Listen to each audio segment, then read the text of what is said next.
প্রসঙ্গ যখন জিক্সারের, তাহলে আমরা একটা জিনিস নিঃসন্দেহে মাথায় আসে, সেটা হচ্ছে গিয়ে ফান টু প্লে।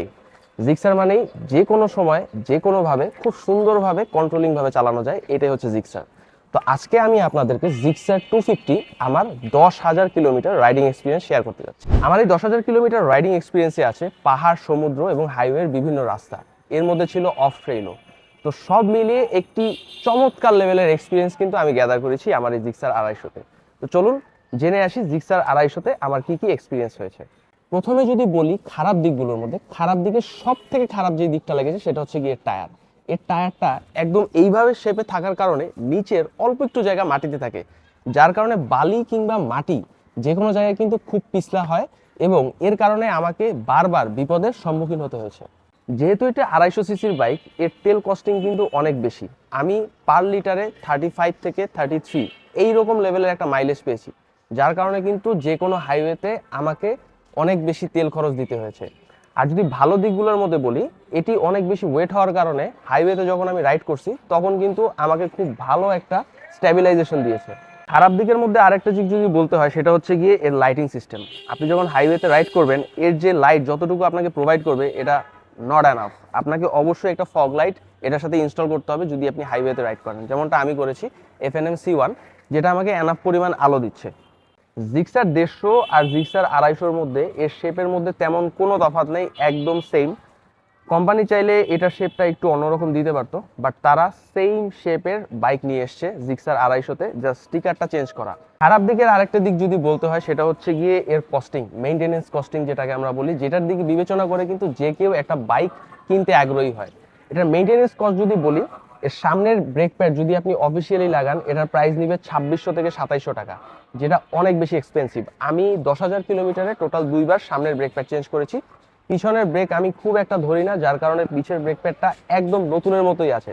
তো সামনের ব্রেক প্যাডটা আমি প্রথমবার যখন চেঞ্জ করেছি তখন 2650 টাকা নিয়েছে, এবং সেকেন্ড টাইম আমি লোকাল একটা ব্রেক প্যাড ইউজ করেছি, বাট এতে খুব ডিফারেন্স না, ব্রেকিং সিস্টেমে খুব ডিফারেন্স আমার কাছে ফিল হয় নাই, একই রকমই আমি ব্রেকিং পেয়েছি। লাস্ট টাইম সাজেকে আমি after market brake pad use করেছি, বাট ব্রেকিং এর ক্ষেত্রে আমি কোনো রকম সমস্যা ফিল করিনি। এসোর ক্ষেত্রে 1000 ml না 1200 ml মোবিল লাগে, এটা আমি শিওর বলতে পারি না, কিন্তু এটার ক্ষেত্রে 1200 ml মোবিল লাগে। আমি বর্তমানে কিক্স ব্যবহার করছি এবং এটার জন্য এনাফ ভালো পরিমাণে আমি পারফরমেন্স পাচ্ছি। আমি এটা আপনাদেরকে সাজেস্ট করতেছি না কিক্স লাগানোর জন্য, আমি যেটা ইউজ করতেছি এটা সম্পূর্ণ আমার পার্সোনাল এক্সপিরিয়েন্স, সেটা থেকে যদি আপনাদের সুবিধা হয় এটা জানানোর জন্য। কিক্সে আমি খুব ভালোই মাইলেজ পেয়েছি, মানে অনেক কিলো চালাতে পেরেছি। আমি অলমোস্ট 3500 কিলোমিটার চালাইছি এবং মোবিলের কোয়ালিটি তারপরও মোটামুটি ভালোই ছিল। চলার ক্ষেত্রে আমি এই ব্যাক ক্যারিয়ারটা ইনস্টল করেছি, এটা চেসিসের সাথে ডিরেক্ট কানেক্ট হয়, বাট চেসিসে এর জন্য এটার উপরে কোনো ইফেক্ট পড়বে না। এতে কি হয়, আমি আমার পিলিয়নের জন্য অনেক সুবিধা হয়। আমার পরিবার নিয়ে যখন যাত্রা করি, তো ব্যাগগুলো যখন উঁচু উঁচুভাবে রাখি, তখন সে হেলান দিয়ে খুব স্বাচ্ছন্দ্যর সাথে দীর্ঘ সময় পার করতে পারে, এর জন্য তার ব্যাক পেইনও হয় না। কিন্তু জিক্সারের সিট কিন্তু একটু শক্ত, পিলিয়নের জন্য বেসিকলি খুব বেশি প্রবলেম ক্রিয়েট করে।